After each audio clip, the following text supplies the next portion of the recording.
Bon, je vais parler avec vous d'un essai. Euh, je pense que j'en ai jamais parlé en fait. C'est un sujet un peu profond. Euh,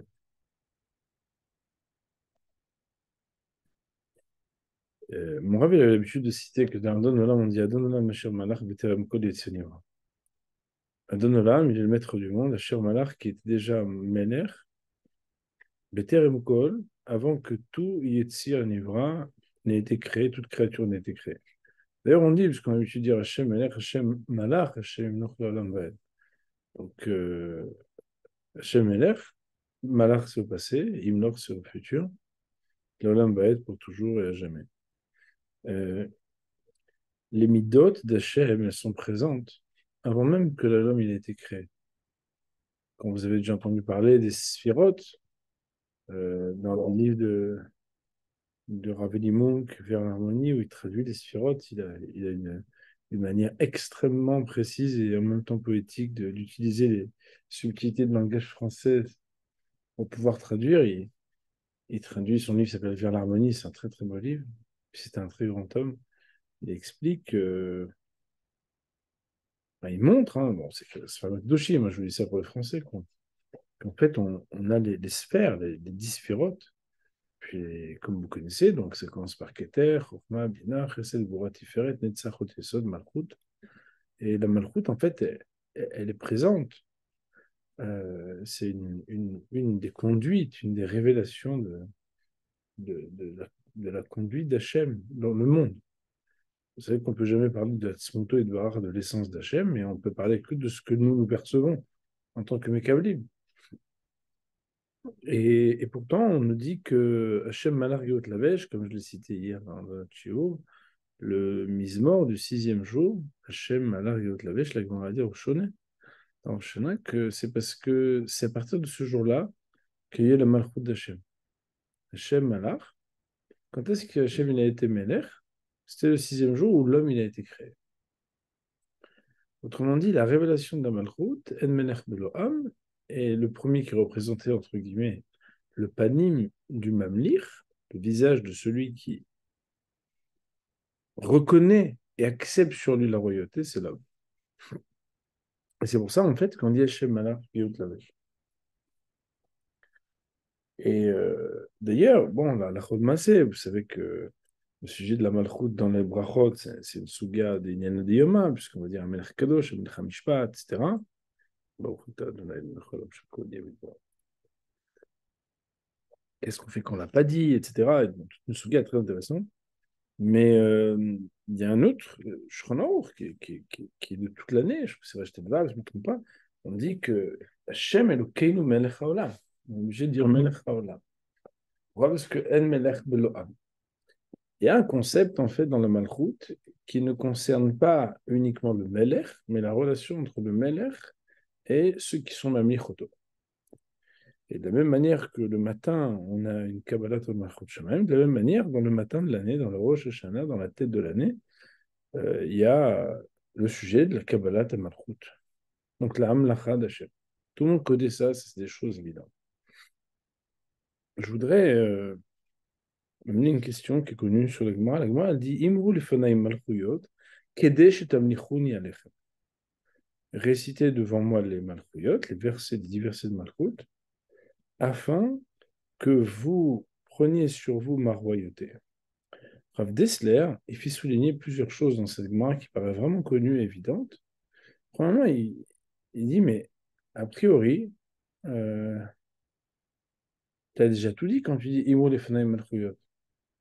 C'est comme si tu dis, prends un stylo, comme ça tu prendras le stylo. Non, si tu dis Malchuyot, Maïnafcha. Si c'est les Malchuyot, c'est que t'es Mamnir et t'es Shem Alecha. Et si on dit Kedesh Tamnichun Alechem, c'est que quand tu as dit les Malchuyot, peut-être tu n'as encore rien fait. C'est comme s'il y avait deux étapes. Alors, on essaie de souligner encore autre chose. Il dit aussi que si Béhémet, on dit Imo les Fanaïm Malchuyot, Kedesh Tamnichun Alechem, c'est qu'on devrait être concerné que parfois nous, nous disons les malchuyot. Et en fait, on n'a pas changé. On est resté les mêmes. Quelqu'un qui n'a pas de ménère, quelqu'un qui a un ménère. Quelqu'un qui a accepté sur lui le joug de la royauté divine, quelqu'un qui n'a pas accepté, normalement, il n'est plus le même. T'as changé? Ouais, j'ai pris sur moi. Ah, ça se voit. Vous comprenez ce que je veux dire? Et en fait, dans le dessert, il dit, mais des fois, on a l'impression que voilà, on a été au chemin, il n'y a rien qu'à changer. Alors, je voudrais vous parler du Yetzer Hara de l'homme, comme mon Rav, il en parlait. Il y avait un grand Yesod que Shapira, il avait l'habitude d'expliquer. Akadosh Baruch Hu, il a créé l'homme avec la prière. Et comme le Gaon de Vina, il fait la différence que vous savez entre Memlacha et Memshala, tout le monde connaît ces différences, j'espère en tout cas. La Memlacha, c'est quand un peuple il a choisi son roi. Et la Memshala, c'est quand le roi il s'est imposé. On pourrait dire vulgairement en français, la différence entre la démocratie et la dictature.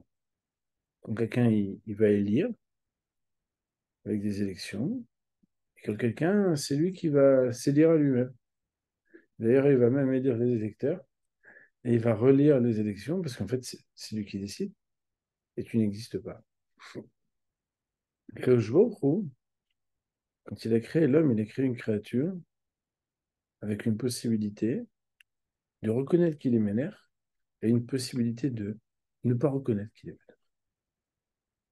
Et notre Rav, il avait toujours insisté sur ce sujet que la brira de l'homme, le libre arbitre de l'homme, c'est justement l'aïtmo des doutes, la mise à l'épreuve de savoir qu'est-ce que je vais faire de ma liberté. Euh, je trouve il donne une liberté. Et bizarrement, quand on a de la liberté, on sent beaucoup plus le droit à la liberté que la responsabilité de la liberté. Le droit à la liberté, c'est le droit de dire, mais moi, je ne veux pas. Maintenant, je suis grand, je dis non. D'ailleurs, l'adolescence, c'est celui que peut-être vous n'avez pas encore découvert, mais vous pouvez vous en rappeler dans votre jeunesse à vous, ou celle de vos frères, ou de vos sœurs, ou des autres, si vraiment vous pensez que vous n'avez pas encore commencé. On dit, mais tu vas pas me dire quoi faire. C'est moi, je fais ce que je veux, même. Je suis grand. C'est moi avec quelqu'un de je bois au roux, c'est pas toi. L'heure à laquelle je vais faire ma tefila ou non, tu vas pas te mêler de ma vie. Le libre arbitre, en fait, il donne à l'homme l'épreuve de savoir qu'est-ce que veut dire cette liberté. C'est très intéressant parce que le jour du dîner, euh, bon, une très belle Sandra Volbeux qui a expliqué sur les trois explications de Bnei Maron. Qu'est-ce que ça veut dire Bnei Maron? Très très intéressant. Vous savez que Rav Shapira avait l'habitude de souligner, comme d'autres d'ailleurs, sur la Mishnah dans la Sechet Rosh Hashanah qui dit Berba, Prakim, Shana, Nidonim, qu'il y a quatre moments où on est jugé, et ok, le Pessah, la Tseret, le Chag, et après, le Rosh Hashanah, il n'est pas marqué sur quoi, il est marqué Kol Bae Olam Ovrim Lefanav Kivnei Maron. Le fait de passer, c'est ça le jugement. Et quand l'homme est créé, la particularité de l'homme, c'est qu'il est libre. C'est ça la particularité de l'homme. C'est vrai que nos Chachamim vont nous dire que c'est la parole qui est la caractéristique de l'homme. Mais la parole, c'est quoi, Rabotai? C'est de dire ce qu'on veut et ce qu'on ne veut pas. C'est d'appeler les choses comme on les souhaite. Il n'y a pas un endroit qui est un espace plus libre que la parole de l'homme. L'homme, il s'exprime dans sa parole d'une manière. Vous savez que la liberté d'expression, c'est un des très grands principes de l'humanité. C'est je dis ce que je veux.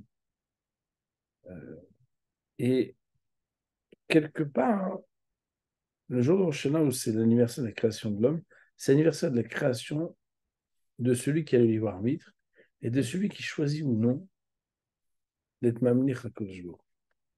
Alors, je voudrais maintenant entrer dans quelque chose d'un tout petit peu plus ainsi. Dans les Sfarim, c'est écrit que le fait que l'homme, c'est lui, entre guillemets, à qui il a donné de décider si Hachem va être Melech ou non.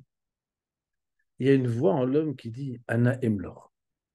C'est moi qui serai roi. Pourquoi? Comprenez, Rabotai? Si ça dépend de moi, qu'Hachem ou non, il est Melech, bah, cet écueil, c'est simple, c'est que je pourrais me tromper que qui c'est qui décide? C'est moi. Puisque c'est moi qui décide si le roi est roi. Qui est plus roi que le roi? Celui qui décide s'il est roi. Et en réalité, à l'intérieur de l'homme, il existe une voix qui lui dit, du fait qu'il a la capacité de décider ou non d'être Mamlich à Kodesh Baruch Hu, que le biais, c'est-à-dire la déviance de cette capacité d'être Mamlich, lui fait croire à Naïm Lor. Et d'ailleurs, mon révérend Bataille, quand quelqu'un, en fait, il interroge les raisons pour lesquelles il dévie dans sa Avodat Hashem, très souvent, c'est parce qu'en fait, il est pris dans ses intérêts personnels à lui, plutôt que d'être pris dans les intérêts de ce qui s'appelle le Ratzon Hashem. Euh,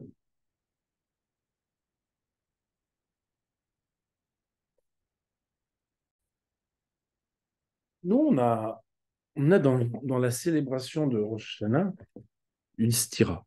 Mais on le sait, puisque le Tour il en parle, c'est que on a normalement un Benoël chez Baolam, un homme qui doit être jugé. Le gars, il vient à la tête basse, quoi. Et nous, on a une stira, c'est que chaque Sarrier, il est dans ce qu'il y a une mise à Simchation, est-ce qu'il y a une loi de faire les mêmes mitzvot de Simchat Yom Tov à Rosh Hashanah ou pas? C'est une très belle choix de Shagatari. Il y a dans Mishnah Berurah des dinim. Est-ce qu'il y a une différence entre Rosh Hashanah en tant que Yom Tov ou pas? Les dinim, est-ce que si quelqu'un il a le droit d'être mitané ou pas, jusqu'à Chatzot ou pas? Est-ce qu'il doit être Meshiv, Ta'anit li Ta'anito? Si la jeune Rosh Hashanah, c'est le seul jour de l'année, ou même ceux qui disent que Bémet, on a le droit d'être mitané jusqu'à Chatzot, mais et même si, alors on n'est pas Meshiv, Ta'anit, il y a quelque chose qui est, pas, qui est un peu ambivalent. On n'a pas le droit de dire de Shira, Shira Ta'alel, parce que c'est Sfarim, Sifre Chaim, Sifre Meisim, Psuchim Lefanecha, et comment on peut dire Shira, quand on est dans le Chinafioud. Il y a comme ça une stira entre la célébration qu'on mange bien, bon, je ne sais pas à quelle heure, mais ça veut dire on mange bien, en même temps, on prie avec beaucoup, beaucoup de pondération, on est pris par voilà, le caractère redoutable du dîme, mais en même temps, c'est la fête, quoi. Donc on est habillé en blanc, et on est confiant, en même temps qu'on est inquiet. De quoi parle-t-on? Alors, j'écoutais il y a quelques jours un shiur de mon Rav, et il a cité un Ramar de Pano. Donc, le Ramar de Pano, c'est un très grand kabbaliste italien qui n'était pas loin de l'époque du Ramchal. Et il a donné une sorte de remèze. Il dit que le mot din, il a une partie né'elam. Din, c'est Dalet Yud Nun. Et Dalet, c'est Dalet Lamed Tav. Yud, c'est Yud Vav Dalet. Et Nun, c'est Nun Vav Nun. Il dit le né'elam de din, Shavé Malchut. C'est quoi le né'elam de din? Donc, Lamed Tav, Vav Dalet et Vav Nun. Donc, la métav, c'est 30 plus 400, 430, plus Vav, 436, plus Dalet, 140, plus Vav, 6, 446, plus Nun, 50, 496. Et Malchut, même c'est 40. Lamed, c'est 30, 70. Kaf, 90. Vav, c'est 96. Et Tav, c'est 496. Et il dit le Rav que l'apparence du din, c'est de corriger, de limiter. Comme ils disent les Rishonim, le mot din il vient du mot dai, la limitation. Mais le nez à l'âme, c'est-à-dire ce qui se cache et qu'on ne voit pas toujours d'apparence, c'est que le but ultime du din, c'est pas de limiter, c'est de permettre l'aboutissement de quelque chose. Euh, deuxième chose qui est en guise d'introduction, avant de dire ce que je voudrais vous dire, peut-être que vous le savez, et sinon il faut l'apprendre. Dans les 10 sphirotes, la sphira de la Malchut, dans les 10 sphères, la sphira de la Malchut, elle est différente des autres sphirotes. Vous avez dû entendre parler, bon, c'est dans les bases, hein, c'est pas, moi, je ne connais pas grand-chose de ces choses-là, mais il y a des bases, vraiment des bases basiques, quoi, hein. C'est que dans les 10 sphirotes, en fait, on les retrouve, ces sphirotes, dans les 4 mondes. Abia, Atzilut, Bria et Tzira Asiya. Dans le déploiement de la manière à laquelle les choses se sont développées pour nous amener au monde de la Asiya dans lequel nous vivons, il y a 10 sphirotes, et puis après encore 10 sphirotes. Et vous comprenez, bon, après, c'est vrai que ça se subdivise à l'infini, mais dans un schéma très glossaire et général, on a 10 sphirotes de Hatzilut, 10 sphirotes de Bria, de Yetzira, de Asiya. Et alors, je ne sais pas si vous savez, mais la malchoute du monde supérieur, c'est le Keter du monde d'après. Ça veut dire qu'en fait, il y a comme une double fonction, une double définition. C'est que par exemple, la malchoute de Hatzilut, c'est le Keter de Bria. Oui. Et en réalité, ça veut dire que quelque part, euh, la fonction la plus profonde de la malchoute, c'est de véhiculer ce qu'il y avait dans le Keter. Et le Keter, c'est le Ratson. C'est-à-dire qu'en fait, le Ratson d'origine, vous savez que le Ratson, c'est quelque chose d'intouchable. On ne sait pas d'où vient le Ratson. Si par exemple, vous pensez que vous voulez parce que vous avez bien mangé, ou parce que vous avez parlé, ou parce que quelqu'un vous a convaincu, le Ratson inspiré, on ne sait pas d'où il vient l'origine des pensées, l'origine des pensées. On ne sait pas d'où ça vient. Je m'en fous. Des fois, les gens ils disent j'ai eu une idée géniale. C'est pas toi qui l'as eu. Je ne sais pas pourquoi tu l'as eu. C'est que je m'en fous qui inspire les idées. Tous les gens, par exemple, qui font du business et qui sont très inventifs, ils ont juste un cadeau d'Akadosh Baruch Hu. C'est pas parce que c'est des gens très intelligents. Ça se développe, ça s'utilise à bon escient. Mais tachles, il y a quelque chose qui nous dépasse. Eh bien, il y a un ratson, le ratson d'Akadosh Baruch Hu. Et il y a la malchoute. La malchoute, c'est qu'est-ce qu'il en est dans la réalité. Et il faut savoir que notre but à nous, c'est de développer la malchoute. C'est quoi? C'est de donner une inscription du ratson d'Hachem dans ce monde. C'est de faire en sorte de faire le ratson d'Hachem dans ce monde. C'est ça la malchoute.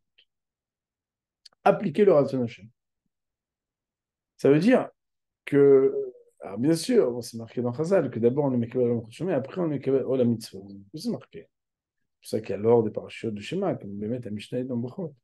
Mais l'idée, elle est quoi? Elle est qu'en réalité, euh, la Kabbalah de la Malchoute, c'est d'essayer de s'inscrire dans quelque chose où c'est pas je veux bien m'intéresser à la volonté d'Hachem aujourd'hui. Je veux bien étudier la Torah pendant 2 ans. Je veux bien aller à un shiur cette semaine. Parce qu'en fait, quand tu dis je veux bien, tu parles de ton ratson à toi. Et dire Rav Dessler, tant que la malchoute et la hamlacha, elle est de donner une place dans ta vie à Kodesh Baruch Hu, selon ce que toi tu veux, ce qui te concerne, c'est ta volonté. Et dans ta volonté, tu donnes aussi une place à Kodesh Baruch Hu. Il y a des gens qui disent Atkan. Voilà. Moi, j'ai fait 2 ans de yeshiva. Je me suis donné Atkan. Maintenant, je vais faire ce que je veux. Ou bien quelqu'un il dit Atkan, tout sauf mon argent. Atkan, tout sauf ta mishpacha. Atkan, tout sauf. En vraie vérité, cette personne-là, vous dites c'est un coïfère. Il dit non, toi aussi tu es comme ça. Sauf que toi, tu as accepté plus. Et dire Rav Dessler, mais attends, à un moment, la mlacha, elle est d'arriver à considérer qu'à part le ratson, qui est la volonté d'Hachem, il n'y a rien d'autre. Ce que toi tu veux, il y a un moment ou un autre, il va falloir que tu comprennes qu'à part la volonté d'Akadosh Baruch Hu Ba'olam, mais il n'y a pas de vocation à exister pour le plaisir personnel, si ce n'est pour s'inscrire dans une volonté qui nous dépasse. Et que le Ratson et les Ratsonot doivent avoir un trait d'union. C'est la manière avec laquelle toi, dans ta malchoute, dans la malchoute du monde, tu essaies de faire quelque chose pour connecter la sphère la plus basse avec la sphère la plus haute. De comprendre la vraie vocation de cette malchoute. Ça veut dire qu'en réalité, on te donne le choix de la liberté, et toi, tu la rends. Tu la rends en disant quoi? Moi, en fait, avec cette possibilité où j'ai la possibilité de faire tout ce que je veux, la seule chose que je veux, c'est que j'ai compris qu'il n'y a que ta volonté qui existe derrière. C'est ça la Vodata Adam. Ça veut dire qu'en réalité, mon Révérend Rabotai, le din, il est juste de vérifier combien on a compris que le but ultime d'un din, c'est juste d'ériger que du Ratson d'Hachem, nous, on en fasse quelque chose qui soit concret dans la malroute. C'est ça ce qui se passe. Et malheureusement, le nitouk, la séparation qu'on a dans notre vie, c'est on se considère soi-même comme un être libre de faire ce que l'on veut. Et des fois, bon, Hachem, je fais les mitzvot. Est-ce que je le veux bien? Et des fois, je ne le veux pas. Et en fait, ce rapport à la malchoute, il dit Rav Dessler, il roule les fanaï malchoute. Si Béhémet, quand vous répétez, vous récitez le malchouyot, vous avez conscience que vous êtes les fanaï, pas marqué Imrou malchouyot, Imrou les fanaï malchouyot, alors là, vous pourrez tamnichouni alechem. Et d'ici quoi tamnichouni alechem, c'est qu'il y a un moment dans la vie, Rabbi Issaï, où on ne peut pas parler de ça à n'importe qui, mais à quelqu'un qui étudie la Torah depuis quelques années. À un moment, il faut comprendre que la vie, c'est une mission. La vie, c'est une vocation. La vie, c'est quelque chose qui nous transcende.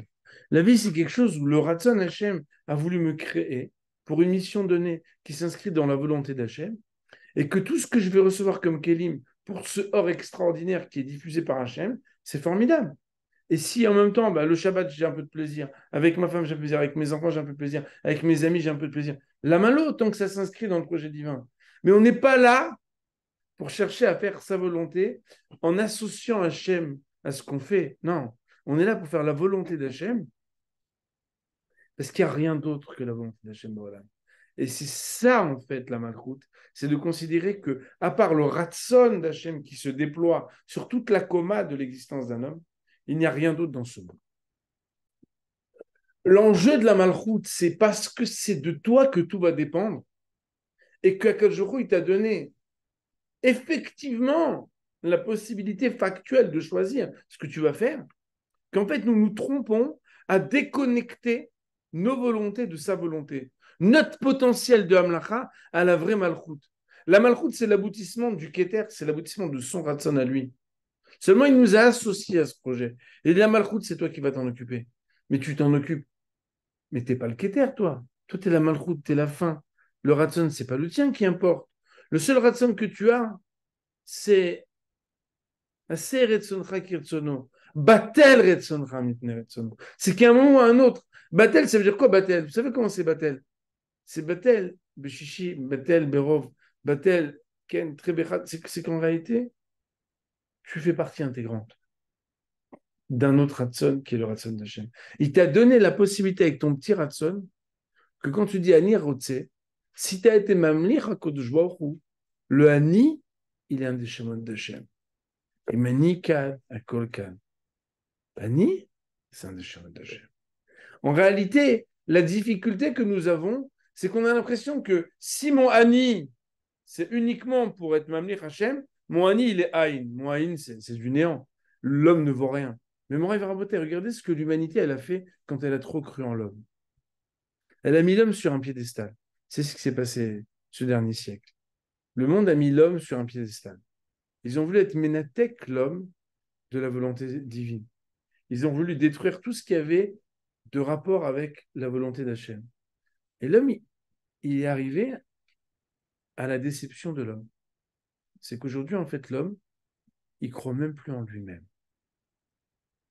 L'homme, il a voulu dire à Annie, et Mechila vous dire à Botaï, que ce soit dans les mœurs, que ce soit dans le capitalisme.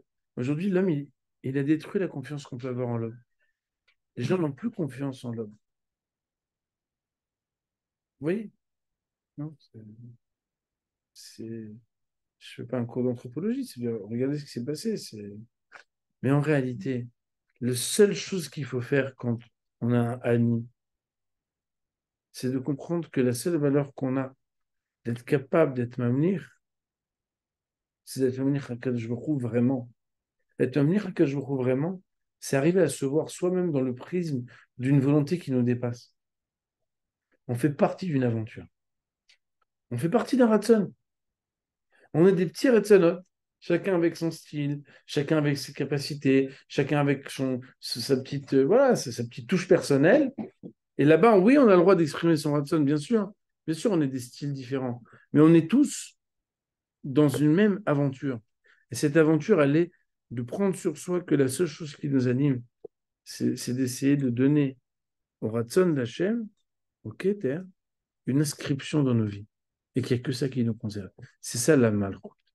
Et dire à Dessler qu'en réalité, il faut dépasser ce chalav de rester petit. Rester petit, ça veut dire avoir un rapport avec la malroute. Ouais, des fois j'écoute. Mais là, personne ne boit, le feu rouge, je passe. Ça peut nous arriver. Il n'y a pas de radar. Je roule plus vite. Mais en réalité, tu t'en fiches alors de la malroute. Personne ne m'a vu, alors je peux regarder. Personne ne sait, alors je peux penser. Personne n'en veut, donc je peux le voler. Mais attends, j'ai pas compris. Ma nefkumine. Nefkumine le malchus. Si le directeur, tu le respectes que quand il est dans ta classe, ou même quand il n'est pas dans la classe, c'est la nefkumine. Est-ce que tu te comportes de la même manière quand il n'est pas là? Ou bien quand le prof n'est pas là? Il n'est pas là. Ça veut dire que tu le détestes. Non, mais quand il est là, je le respecte. Tu as un rapport avec le professeur. Mais ça ne fait pas partie de toi. Parce que nous, on n'est pas comme ça dans l'arbre d'Atachem. Ça veut dire que si à Rosh Hashanah, on devrait réfléchir. La vocation de notre libre arbitre n'est autre que de se soumettre intégralement à ce qu'à part la malchoute, il n'y a rien. Et c'est ça qu'il faut comprendre peut-être dans le Remez, que le Néalam de Din, c'est malchoute. C'est que le but du Din, c'est pas de nous limiter, c'est de ne pas éparpiller et disperser nos énergies à croire que parce que c'est de nous que dépend la malchoute, on doit la séparer et la détacher du Ratson d'Hachem, alors que la malchoute, c'est l'aboutissement du Ratson Hachem dans ce monde. On va dire, on est là,